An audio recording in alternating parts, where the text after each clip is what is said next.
A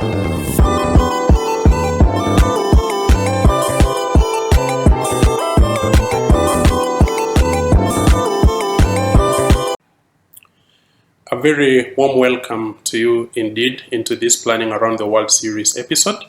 My name is Fawcett Komollo and I will be your presenter.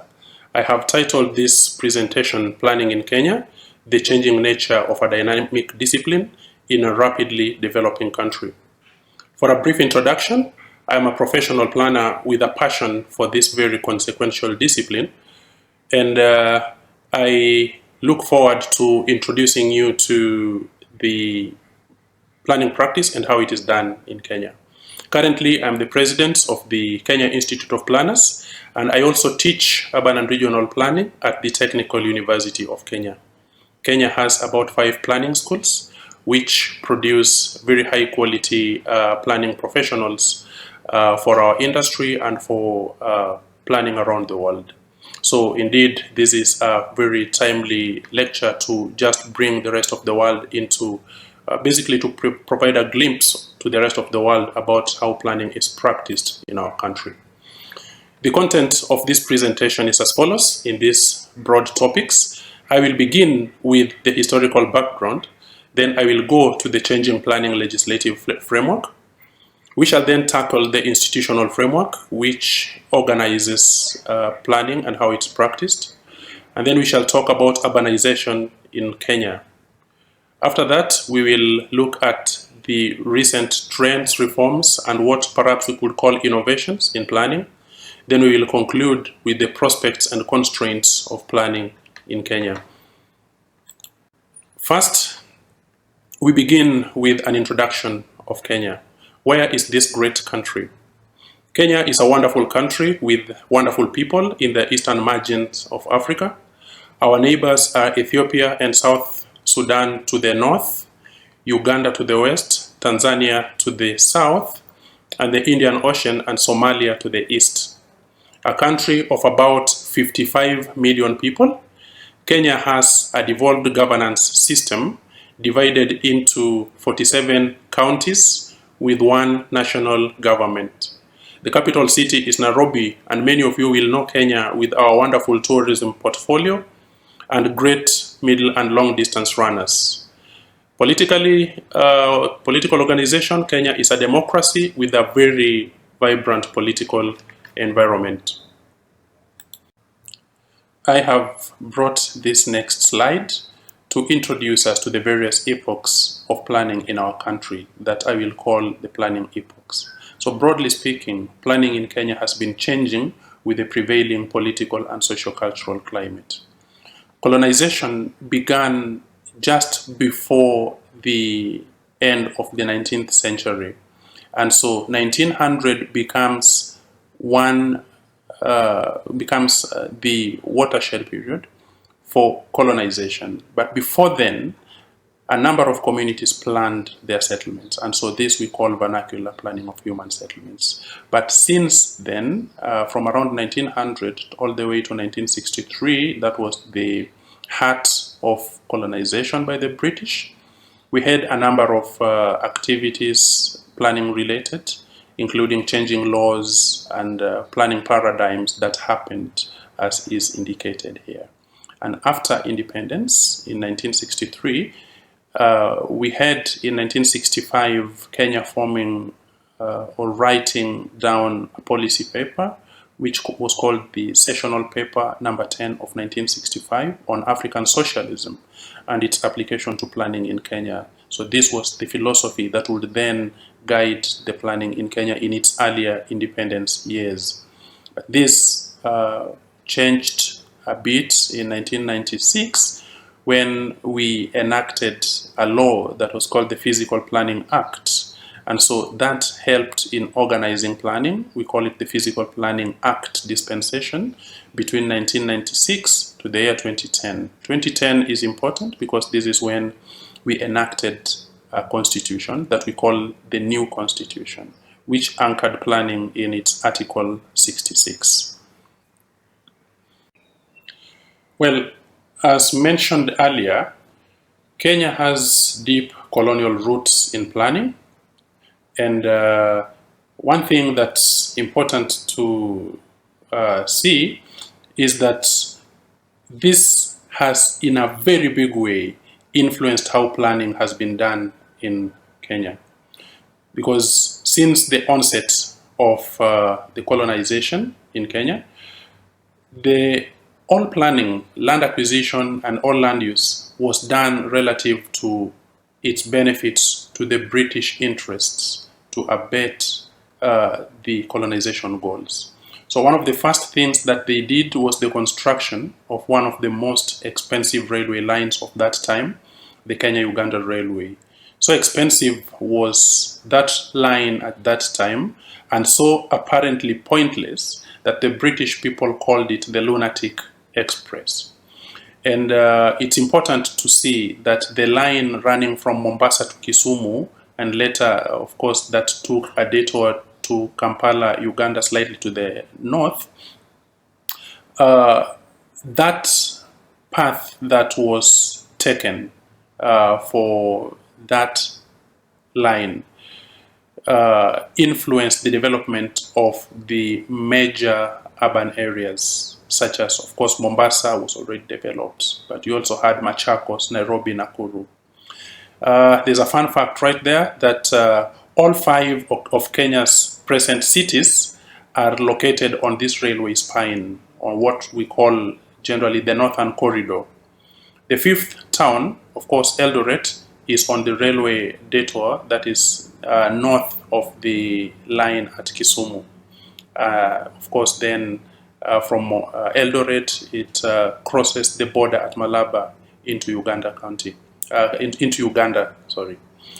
Then it's also important to note that 4 of Kenya's international airports are also located along this spine, with the Moi International Airport in Mombasa, Jomo Kenyatta International Airport in Nairobi, Kisumu International Airport, and the Eldoret International Airport.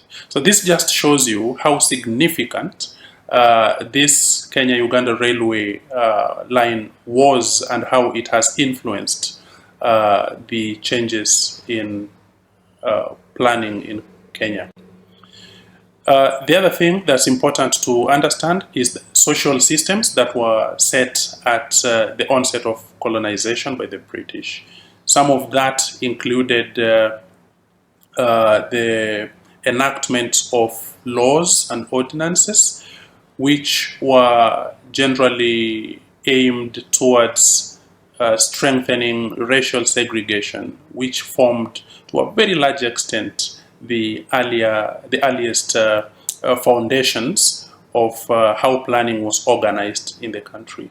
You had the registration of natives ordinances of 1915 and 1920, for instance, which introduced the metal-plated tag, which was worn around the neck by the natives as some kind of badge of slavery to curtail freedom of movement of Africans.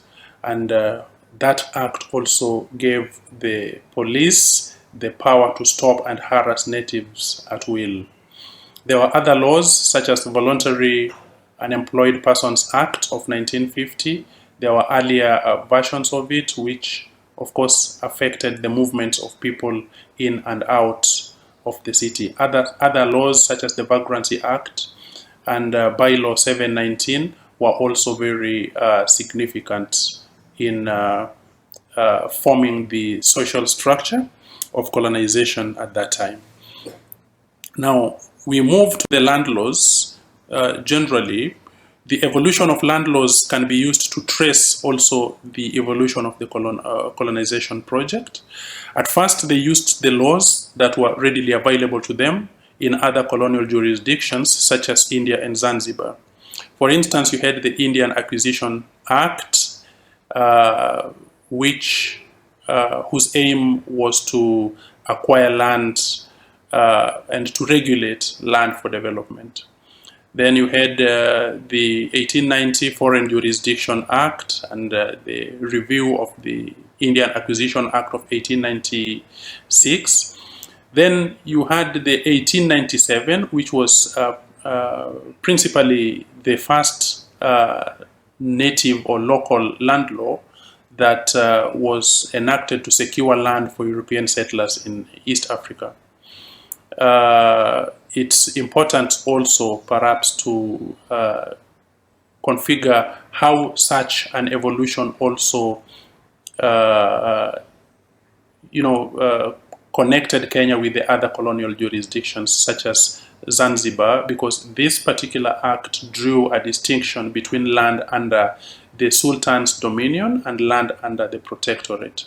The Sultan's dominion extended to about 10 miles of the coastal strip of Kenya. There are other laws such as the East Africa Order in Councils of 1901, the Crown Lands Act. The Crown Lands Act became one of the most powerful colonial laws that was applied in land acquisition, and mainly it was compulsory acquisition. And all land generally was taken to be crown land. And it leased, of course, land in some of these high priority areas under the powers of the Commission of Lands to allocate land to natives, but also to provide for the establishment of squatter settlements. The Crown Lands Act of 1902, I would say, was perhaps the most consequential law, but there are others such as the Land Titles Ordinances, or Ordinance of 1908, and the Crown Land Ordinance Amendment of 1915. The more they got the foothold in the Kenyan territory, the more they changed the land laws and the more difficulty they posed on natives on owning land. So we still look at the other laws such as the Registration of Titles Act, the Native Land Trust Act, or Ordinance, sorry. In the earlier years, they used the term Ordinance rather than Act. The 1938 Crown Lands Amendment Act, which established the White Highlands. Ideally, the White Highlands had existed in principle because this is the most productive agricultural area where land had been appropriated from the Africans, expropriated really without compensation. And these White Highlands were the places where a number of the British living in East Africa established their many massive farms and confining the Africans to the native reserves. Then you have the Native Lands Trust Ordinance of 1908, reviewed again in 1939, and the Kenya Highland Areas Ordinance in Council of 1939. So bringing this just to let you know that the land laws changed quite significantly in order to reflect how the British configured their colonial project. And you notice that a number of laws were related to land. So when Kenya got her independence in 1963, the independence government continued with pretty much the colonial trends, but new laws were quickly introduced to accommodate the anticipated changes. So you had, for instance, the Registered Land Act, Cap 30 of 1963. In Kenya, we had the Constitution, the 1963, or the Independence Constitution, which under Article 19 provided for rights over property, mechanisms to be used under compulsory acquisition, and the various avenues for remedy when proprietary rights are infringed. The Constitution also provided for regulations for agricultural land on how that was to be used. Now, that is important because that also provided for a system under which the presidency had a lot of powers to dictate how land was to be used and how land was to be acquired and distributed for various purposes. I will not go into the details of all these land laws, but just to provide a context that the laws really changed significantly and how that change impacted how land was used.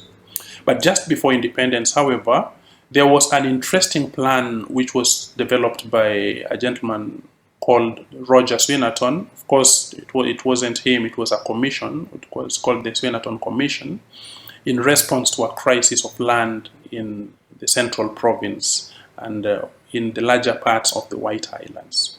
This formed the basis for rural development. So the Swinnerton Plan of 1954 to 1959 was drawn up to stem the unrest that was developing because of the land that was expropriated from the natives. And of course, agricultural land was threatened in most of the native reserves. And so it was aimed at increasing colonial production of goods and raw materials through state intervention. The plan for intensification of agriculture and introduction of numerous cash crops in the White Highlands, but also in the native reserves. So this was the plan that set the pace for smallholder farms that allowed for land fragmentation. This plan is significant to date because the basis of land fragmentation currently in the country find its roots very much in this particular plan, where currently, as you will see in the other images later on, land fragmentation has become one of the biggest problems that Kenya has to contend with. And then, of course, as indicated, in 1965, the independent Kenya wrote this interesting paper that is still studied to date, but one which is perhaps still very stunningly misunderstood. The sessional paper number 10 of 1965 on African socialism and its application to planning in Kenya.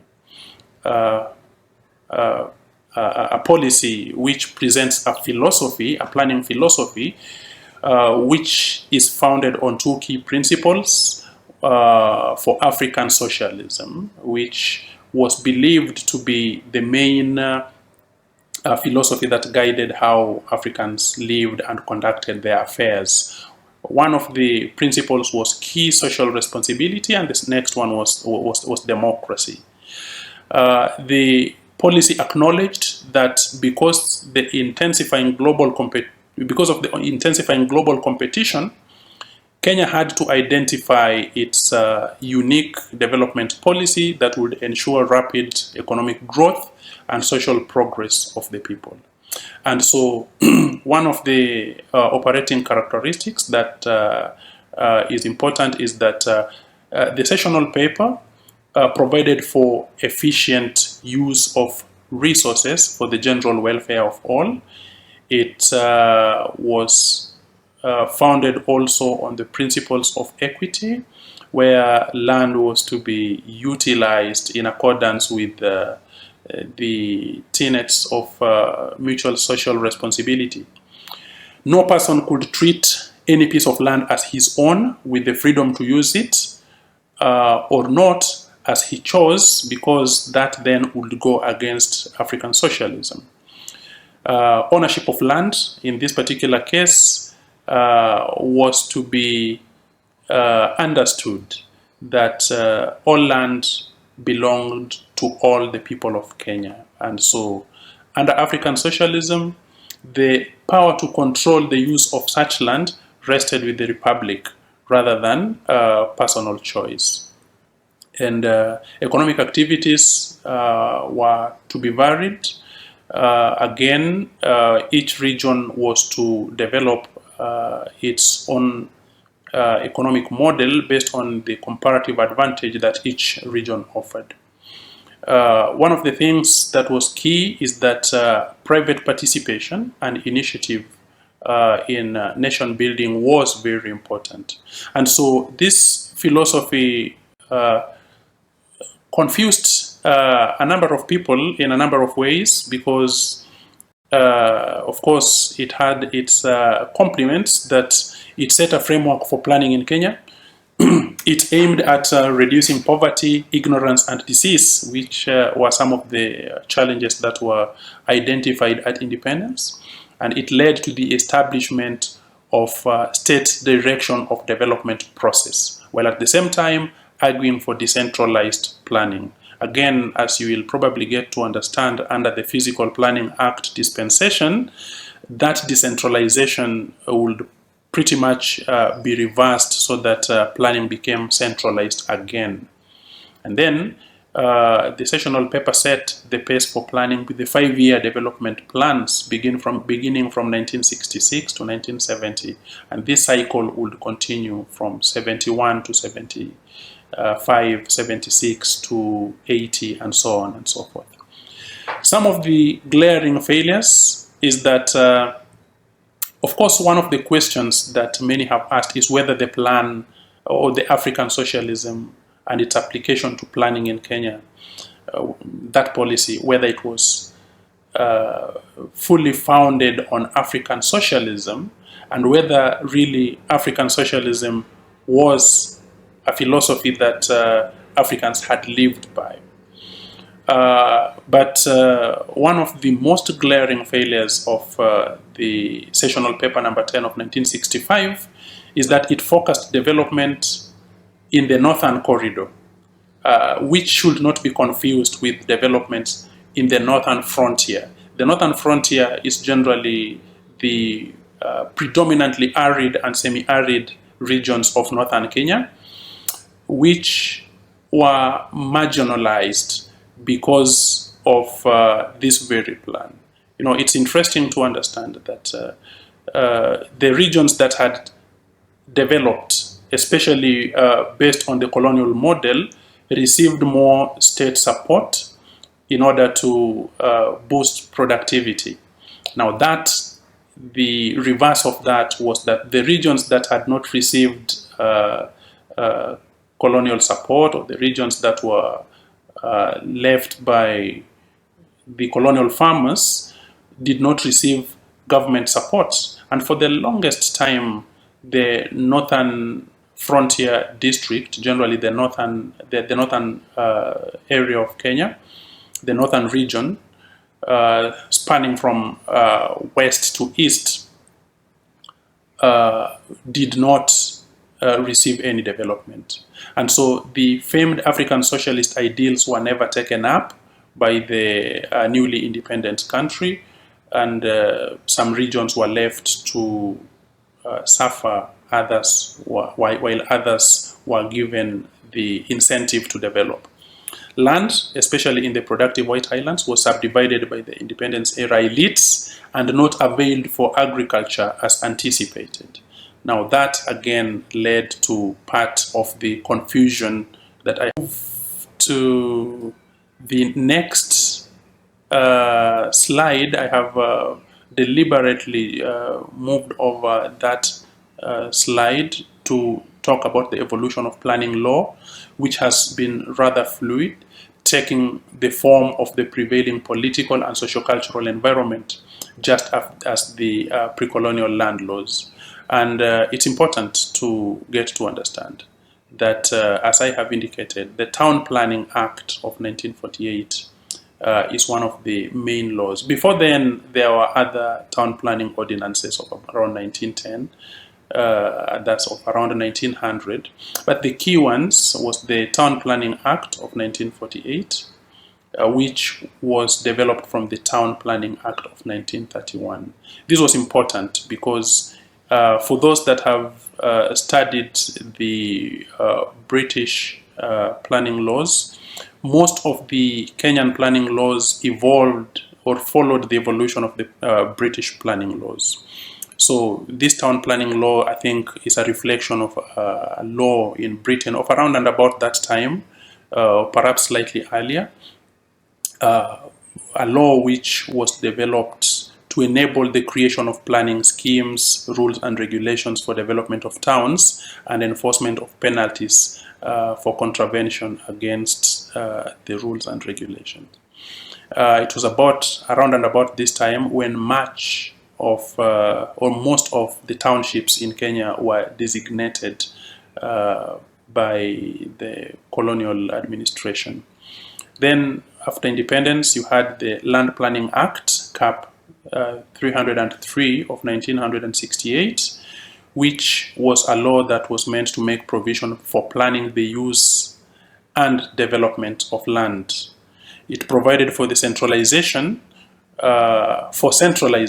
Now, that again goes against the principles of the sessional paper number 10 of 1965, which provided for decentralization. Now, in this case, the powers were given to the minister in charge of land and physical planning, the powers to allocate planning responsibilities to local authorities, which means then that even the local authorities did not have the powers to plan without the express authority from the minister. That same principle was taken up by the Physical Planning Act of 1996, which continued with that type of centralization. And in this particular case, much of the planning powers were given to the office of the Director of Physical Planning. And the Director of Physical Planning would then have the powers to plan for different types of plans. Also provided for implementation of Physical Planners Registration Act of 1996, which was another law that, again, is also another planning law that was to streamline and to enforce the registration of physical planners in Kenya. Then, after the enactment, after the promulgation of the new constitution in 2010, the current overarching statute is the Physical and Land Use Planning Act of 2019, which gives effect to Article 66 of the Constitution. This law provides for the establishment of institutions and frameworks at national and county levels, and provides for ways through which the Urban Areas and Cities Act and the County Government Act of 2012 would be implemented. In principle, the central or the overarching law of planning today in Kenya is the Physical and Land Use Planning Act. But it's also anchored by these two laws, the Urban Areas and Cities Act of 2011, and Amendment 2019, and the County Government Act of 2012. These laws are what we call the tripod of laws, or the tripod laws for planning in Kenya. And it's important to understand how these laws reinforce each other. But sadly, I think there has been a bit of a problem that the processes for the enactment of each of these laws did not consider the presence of the others. And therefore, we have different laws having different titles for different types of plans, therefore bringing a bit of confusion in the practice. County government. The general perspectives of planning in Kenya are generally divided into urban planning and rural planning. Urban planning, for instance, focuses mainly on the modernist ideals that are applied in urban areas for purposes of planning for towns and cities. And this has been predominantly influenced by the global trends and practices. On the other hand, rural planning, which provides for the planning of rural areas, which have been typically ignored by the modernist planning, is lagging behind, or rather is also, we could also say it's rural planning is failing because of the diversity of regions that exist, the diversity of cultural, socio-economic, technological, or urbanization, which have other regions developing earlier than others, while others are left with a magnitude of different problems. Then we also have different typologies of rural areas dependent on the culture and local contexts. You have those that are located in agriculturally rich areas, then those that are located in arid and semi-arid areas. Then this also depends on community ways of life. We have pastoral communities, for instance, that occupy the semi-arid areas, but we also have the nomadist pastoralist way of life that found in areas that are a lot more drier, the arid areas of northern Kenya, for instance. So it's important to get to understand that after the sessional paper number 10 of 1965, and moving back earlier on again after the Swinnerton Plan of 1954, it's important to know that rural areas have been left to develop on their own without a lot of controls that have been seen in urban areas, leading to dysfunctional rural areas and leading to different challenges, as will be presented in the next slides. There are two forces generally that guide rural development and urbanization, which seem to be quite, converging quite noticeably. That while urbanization is steadily changing the heartland of the rural areas are also rapidly disappearing. And perhaps in the near future, we'll have this rapid transformation of rural landscape leading to different types of settlements other than the rural areas as we know them. And the destruction of rural areas or the transformation of rural areas comes with loss of biodiversity, issues such as pollution, changing cultures, and issues like that. Then, of course, we have the other issues that affect rural land use, such as wanton subdivision or land fragmentation, which is happening at a very fast pace. There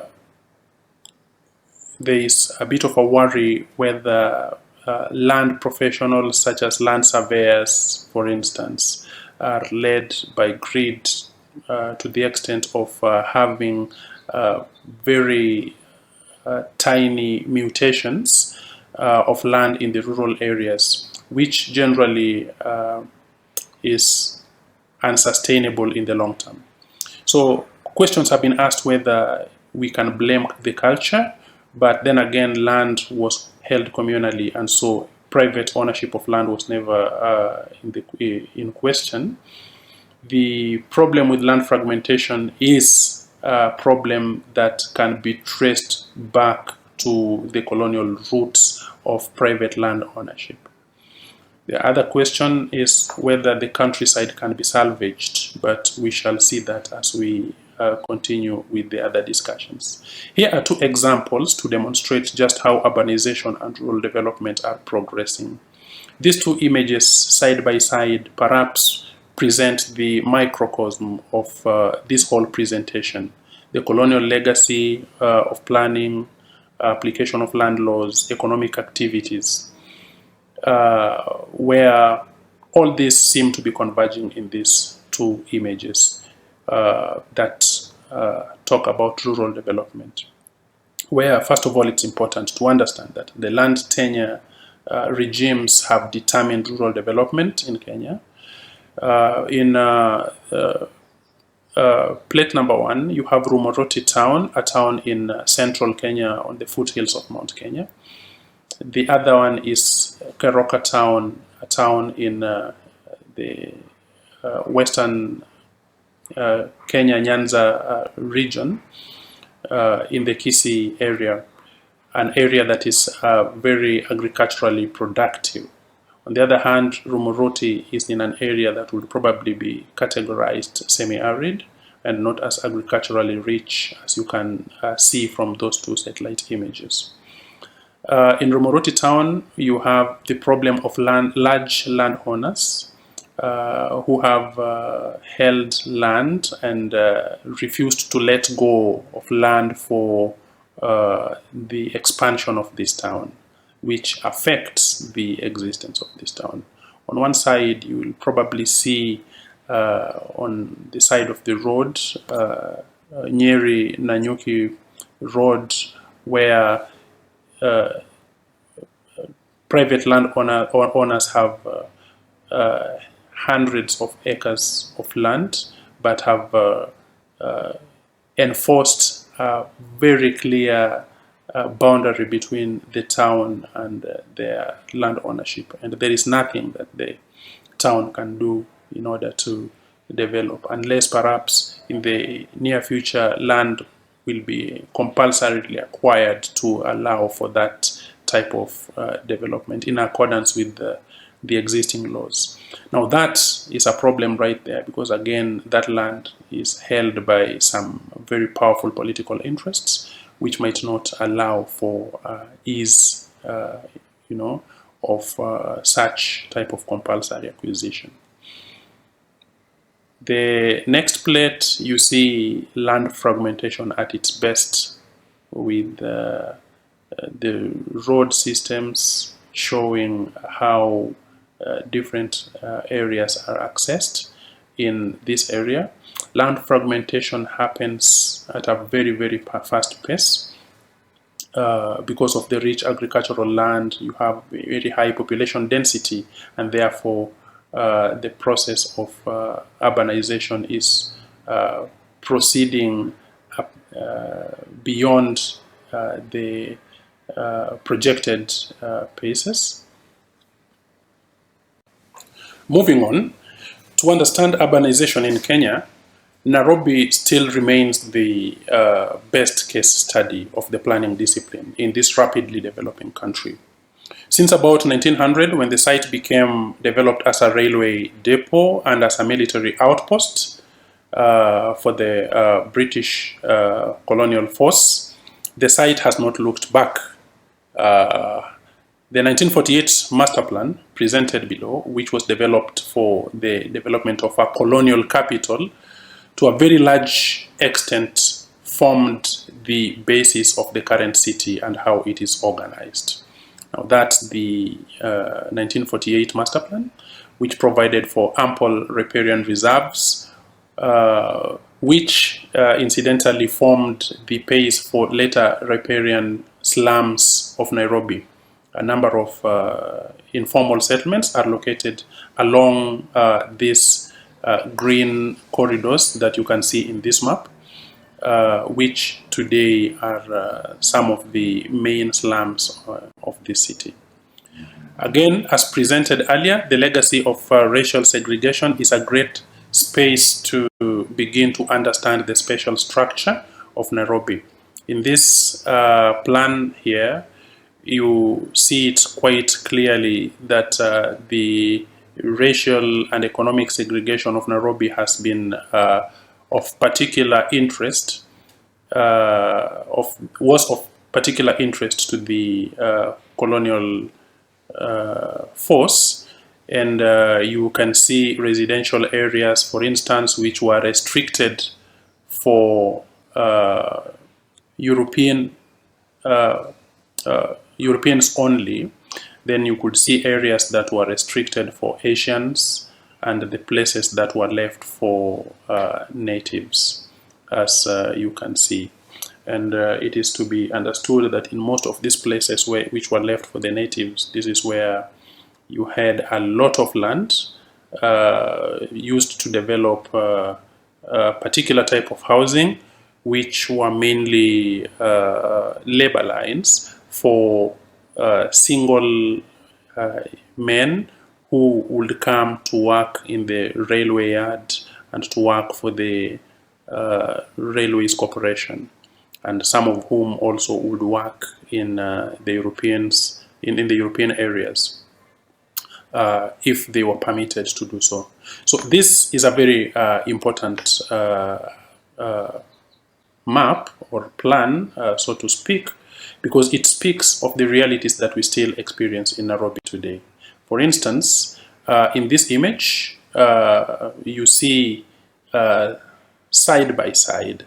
These are not two images. This is one image where A shows Kawangware slums side by side with B, which is the Lavington district, which for a long time has been one of the high-end residential areas of the Europeans, and later on of the native elites who took over when the Europeans left.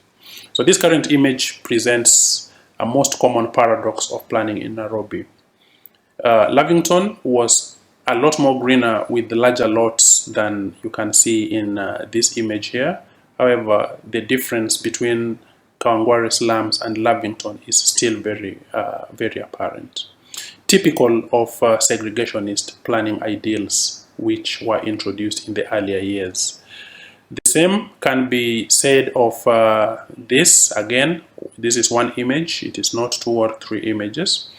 On one side A, you have Gashie, which is a neighborhood in the suburbs of Nairobi, pretty much within central Nairobi city today, but partly located in neighboring counties, Kiambu County.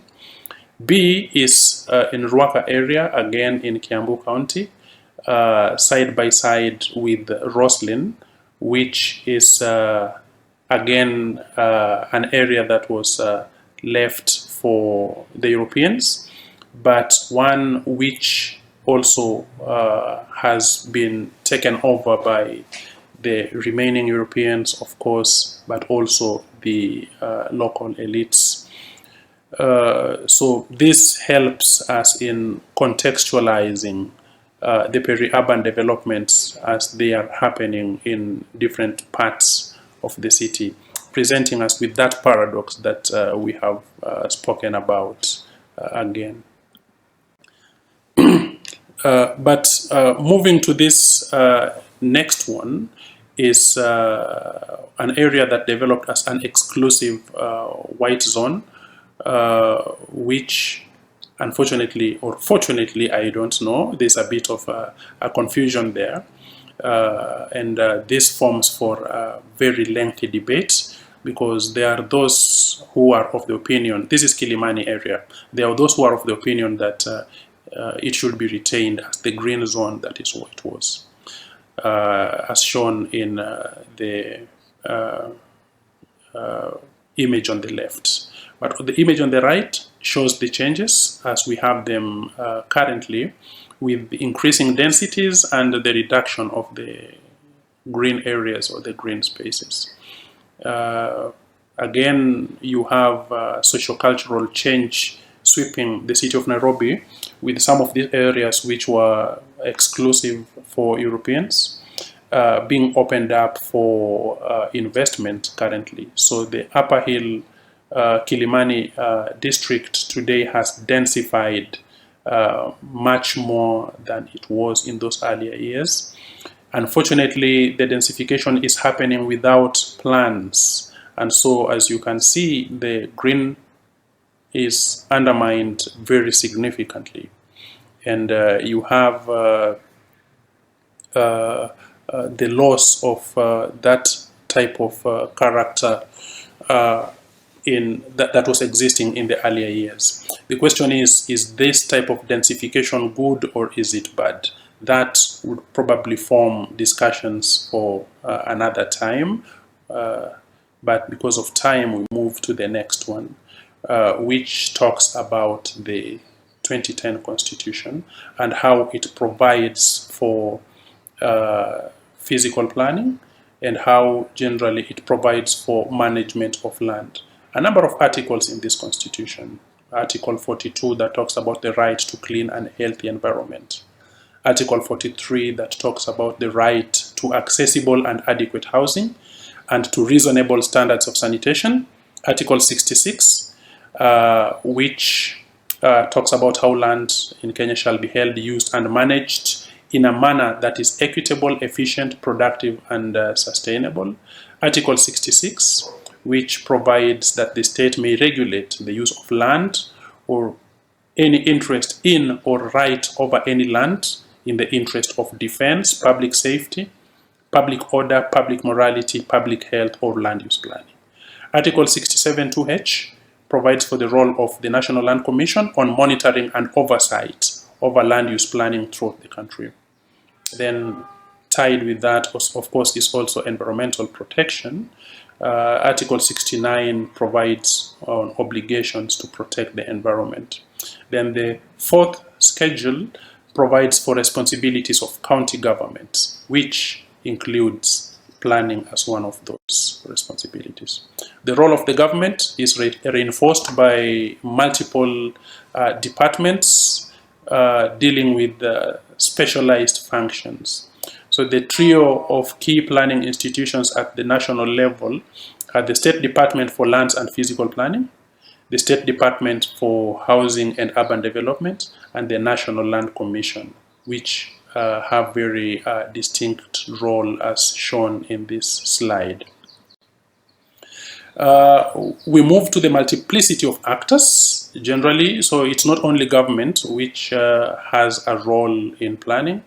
We have a number of actors who are configured as part of the planning process, as part of the planning actors.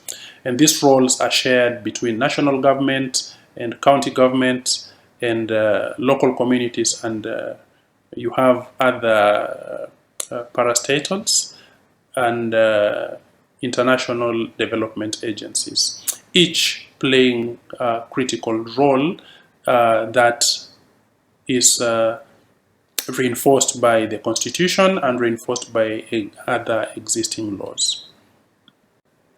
So in terms of the integrated public participation as a key tenet of planning in Kenya, so significant has public participation been integrated that today many government plans risk being condemned by courts if they violate public participation procedures. However, public participation still remains rather unclear on how it is to be operationalized. So here we look at the various actors in terms of how they collaborate with each other, or how they cooperate in the implementation of public participation, captured in the laws as such. The planning framework in Kenya presents a hierarchy of plans from the national level to the local levels. Whether the local level plans are to feed into the higher level plans hasn't been clear in practice. However, the laws lack harmony, as has been presented in the previous slides. So here we have the component of law, which includes the mandate, the legal framework, the time frame for any given plan, and the level of compliance. So we have from the lowest, most local plans, the local physical and land use development plans. That is, if you read the Physical and Land Use Planning Act, or urban plans, if you read the County Government Act, or the Integrated Strategic Urban Development Plan, if you read the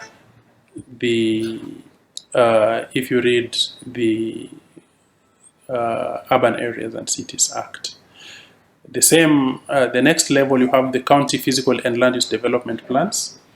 If you read the Physical and Land Use Planning Act, County Spatial Plan, if you read the County Governments Act. Then the highest level of plans are the National Physical and Land Use Development Plans, if you read or as provided for by the Physical and Land Use Planning Act, also called the National Special Plan, as provided for under the County Government Act. Now you notice how these plans are titled differently, and how this can present a level of confusion in the implementation of plans, or the preparation of plans and the implementation of plans in Kenya. A more detailed account for public sector planning is presented here, and why the distinction of public and private is important will be explained right here. So it's important to understand that the structure of planning in Kenya can be broken down into what is exercised by the county government and what's exercised by the national government. The counties are the planning authority according to the 4th schedule of the Constitution. And so public planning in Kenya, mainly at the local level, is a responsibility for the county governments. So we have planning at the national level, with authority resting in the Cabinet Secretary through the Director General of Physical Planning. This is for the preparation of National Physical and Land Use Development Plan, also known as National Special Plans. So for all the different types of plans, the details are provided in the structure of county planning in Kenya is still not very well formulated. However, we use this particular model from the Nairobi City County government to explain how ideally the structure of town planning in various counties ought to be. For instance, this model links planning function with the other land management functions, such as land survey and valuation, and also links that with the implementation of various plans, such as issues about construction of infrastructure and housing, and also links that with the enforcement of the respective plans. Enforcement here applies for, in ensuring that plans that have been approved, whether they are the private planning products such as parcel level change of use or extension of use, enforcement ensures that the implementation is done in accordance with such. But enforcement also ensures that development does not proceed in the absence of plans. So the Urban Planning Department for the City of Nairobi has 5 specific functions, which are policy implementation, forward planning, development control, urban design and outdoor advertisements, and research. And ideally, the whole aspect of the preparation of new plans falls under the purview of the Forward Planning Department. And this, for instance, is the department that spearheaded the development or the formulation of the Nairobi Integrated Urban Development Plan, which is called, in short, the new plan. Policy implementation ensures that parcel level plans such as subdivisions, land amalgamations, or change of use or extension of use is done in accordance with the available zoning plans. And development control basically is the process through which building developments or building plans are submitted and approved in accordance with the available zoning plans and local physical development plans as well. Urban design and outdoor advertisement is concerned with ensuring that the urban form respects the plans that have been prepared, but generally is also a department that focuses on the elimination of visual pollution in the city of Nairobi through wanton location of advertisement boards or billboards or any other type of advertisement that are there in the city. So the regulation of such falls under that department. And the research department is the one that is focused with ensuring that there is always that cutting edge in the implementation or the preparation of plans and how that is supposed to be done. Of all the departments of city planning, I would imagine that the city the research function is one of the weakest, and this perhaps also shows the reason why the city of Nairobi, for instance, hasn't progressed so much in terms of new ideas on planning and how to implement plans. The whole responsibility as provided for by the Physical and Land Use Planning Act ensures that approval of plans is done by the county executive committee member in charge of physical planning, in charge of city planning. So in this particular case then, that's an executive position. All these other departments are ideally led and manned by technocrats who work in these departments, and these are mainly planners. But the county executive committee member, as it were, hasn't been a planner for a while now in the city of Nairobi, which quite goes against the principle of planning being under the purview of planners and people who understand how planning ought to happen. Then once plans are prepared, or the policy aspects, once policies are prepared by the executive, county executive committee member through the respective planners in the respective departments, then the county assembly spearheads the formulation of such policies or the passing of such policies at the county assembly.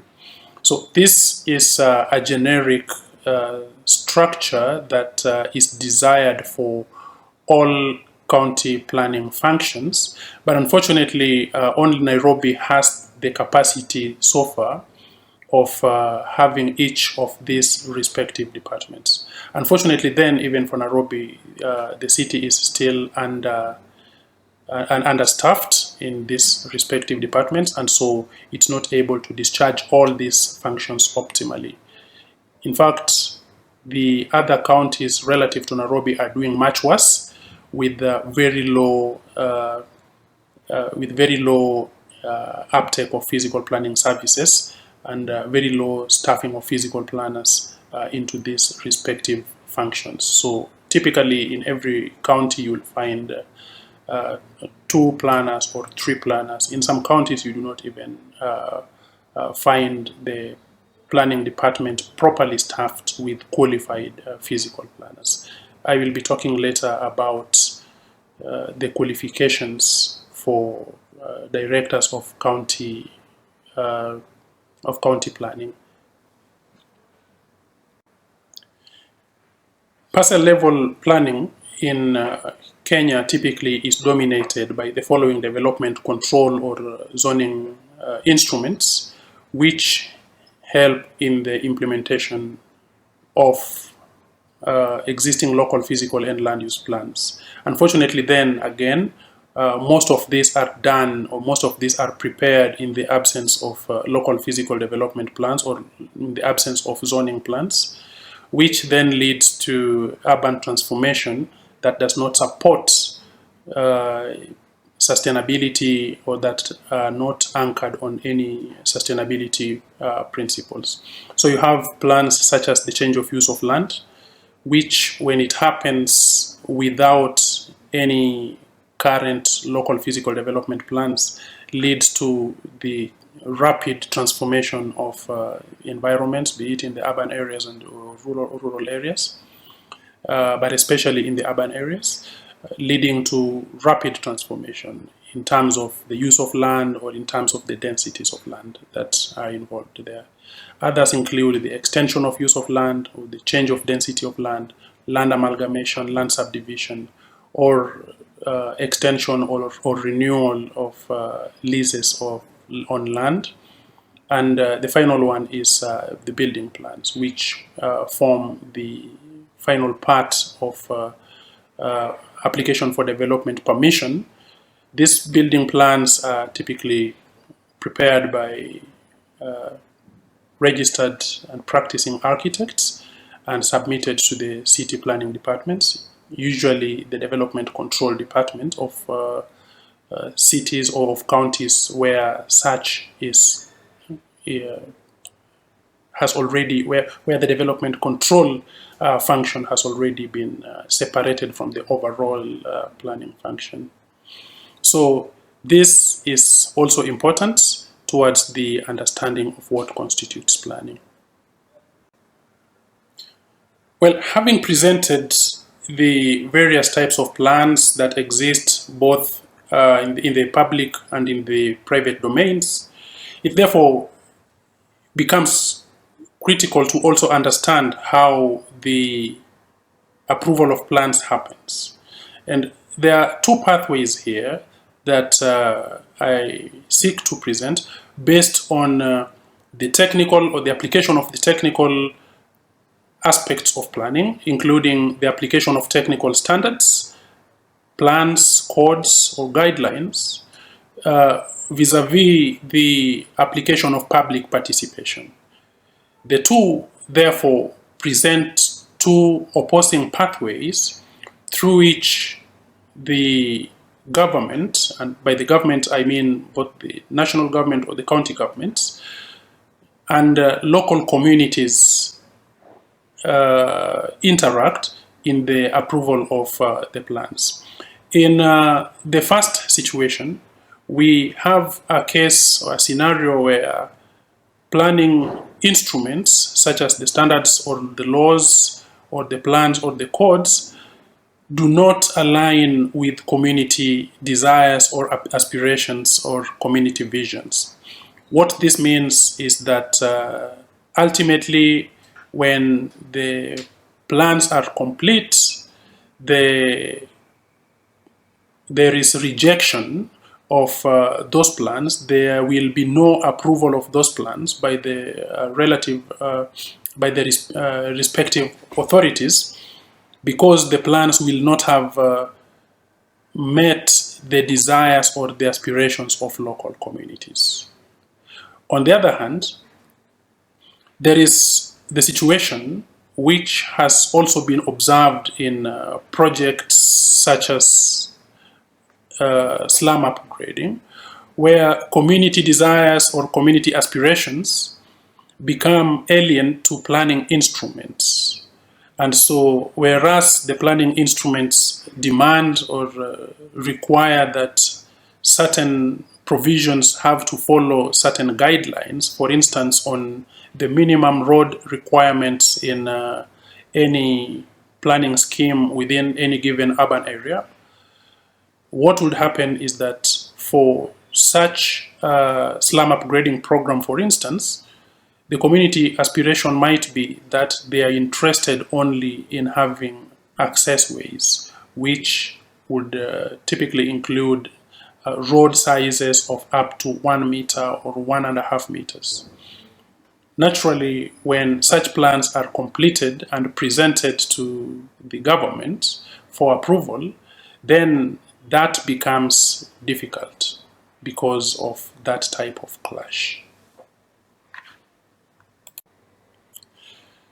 Having explained how planning in Kenya is practiced, it is very clear right now that a lot of progress has already been achieved towards making Kenya a planning society. However, there are certain challenges that the country still has to contend with. And for those of us in the planning profession, this presents some of the low points of planning in our country that we hope will be solved as we move forward, so that the benefits of planning can be accrued or can be felt by everybody living in Kenya. And so one of the challenges that we have identified is weak funding of planning, and this stems out of poor attitudes by those in decision making against planning, where many of them feel that planning is a waste of time, a waste of money, when all they need to do is to proceed and implement whatever policies that they have in mind without the plans. The result is roads that do not have plans that guide the implementations, and so you have roads that have been built in some places, roads that do not have proper link to the settlements that they ideally ought to serve. The other challenge that we have is that where planning has been taken to be legal requirement, some counties, for instance, have prepared the plans in accordance with the provisions of the law. However, the low levels of implementation is a concern, and is something that the country needs to change if the benefits of planning have to be felt. I have talked about the clashing legislative frameworks. I have also talked about the issues of land ownership, but it's also very clear that private land tenure, while it is empowering, private land tenure is currently leading to high levels of land fragmentation. And proper planning frameworks must be taken, especially in the rural areas, to ensure that all land is brought under a proper planning system, so that the present and the future are all well taken care of through well-guided plans, rather than to be left to the whims of private land developers or private land owners. Finally, also, of course, last but not least, is the problem of understaffing, where almost all 47 county governments in Kenya, ideally all county governments, are understaffed with planning. Currently, there are estimates that indicate that the uptake of planners is only about 20 or 30%, with most counties having as high as 80 or 90% deficit of planners, which is also something that we hope can change very soon. The other important aspect of planning that needs to be properly contextualized relates with disputes from which form part of planning decisions. The mechanism of dispute resolution is provided for in the Physical and Land Use Planning Act, which begins with decisions of the planning authorities. Now, where such decisions aggrieve the respective applicants, then the applicants are at liberty to make an appeal or an application for redress from the Physical and Land Use Planning Liaison Committees, which are provided for in Section 55 of the Physical and Land Use Planning Act. And if the liaison committees are able to resolve that, then the issue rests there. And of course, the differences between the counties and the applicants are left as resolved. But where that is not possible and the applicants still feel that they are aggrieved by planning decisions, then they are free to proceed to the Environment and Land Court, which is the division of the High Court, which specifically deals with environment and land matters. In 2023, this court was divided into two branches, the Environment and Planning branch and the Land branch of the Environment and Land Court. Now, the Environment and Planning Division deals with the issues of planning and any issues that relate to the implementation of physical planning. Hopefully then, in the future, with an increasing number of planning breaches and planning conflicts, that branch will also still, or could also still be divided into the environment branch or the planning branch.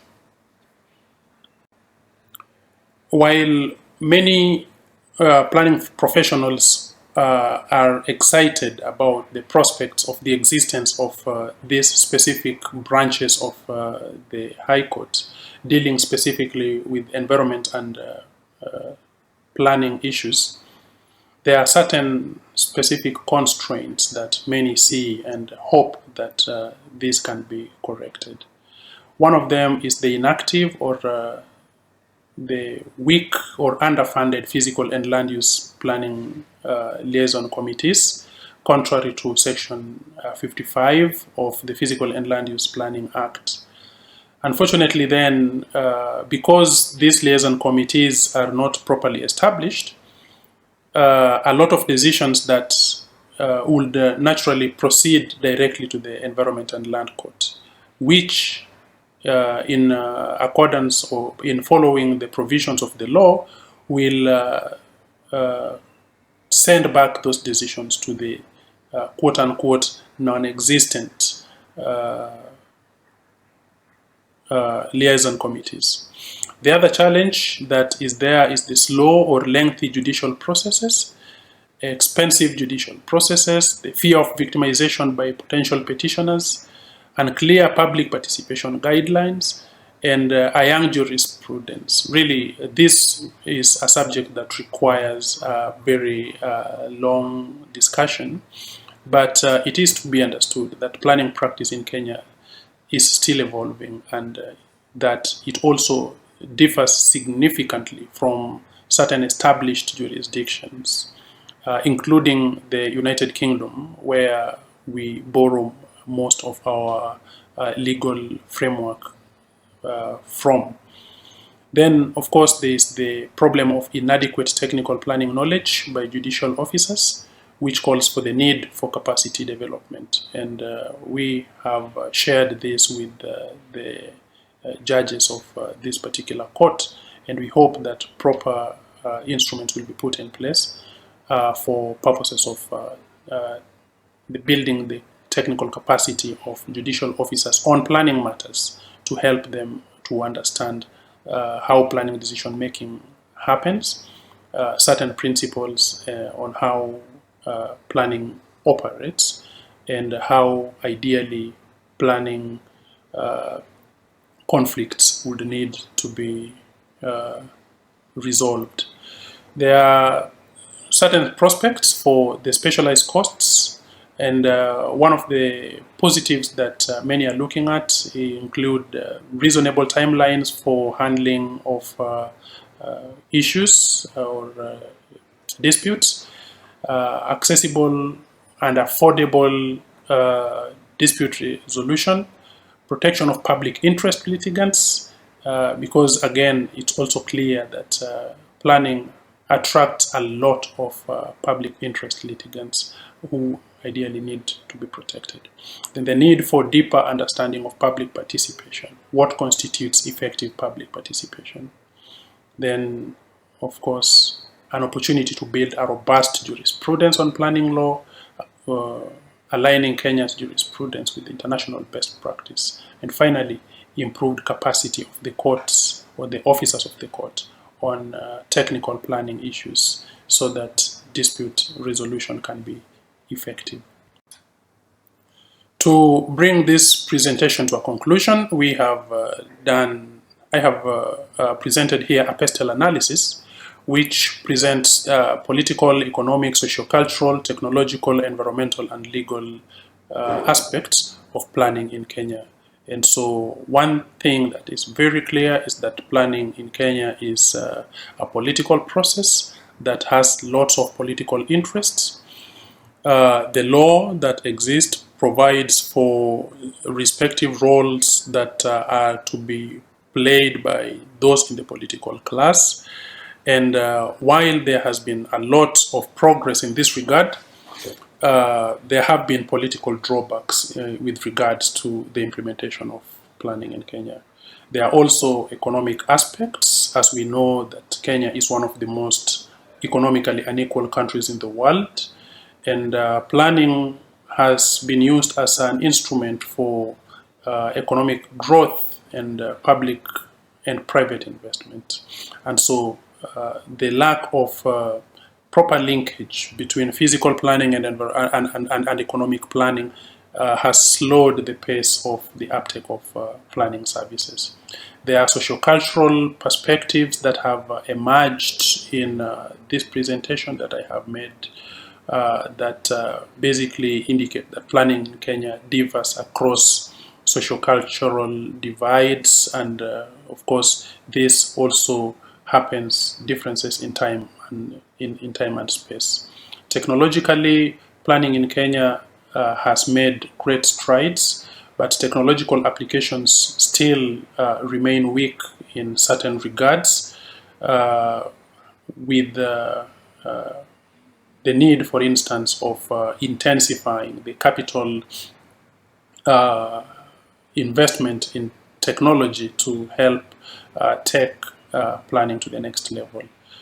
Environmentally, planning is a strong ally for the environmental protection aspirations in Kenya, and as such, planning therefore stands a good chance of being one of the best or one of the most optimal ways for ensuring environmental sustainability. Finally, in terms of legal understanding, it's important to also contextualize this, that a robust legislation, planning legislation exists in Kenya. Unfortunately, perhaps there have been arguments that planning in Kenya is over-legislated. But of course, those are some of the reasons why we say that there is the need for harmonization of planning laws, so that planning does not suffer from the impact of the so-called quote-unquote over-legislation. Finally, I give a note about the Kenya Institute of Planners, which works through synergies with other institutions, both from public and private sectors. So in general, the Kenya Institute of Planners is the premier professional association which represents planners across the country, across all sectors, with over 3,000 planners currently and still growing. The Kenya Institute of Planners has membership from the government, from international development agencies, and local agencies. And here, local agencies include local planning firms and universities. I wish then to bring this presentation to an end and to say thank you very much for attending. It's been a long discussion, but I believe that it illuminates the status of planning in Kenya, and it indicates where planning stands in this great country. Thank you very much.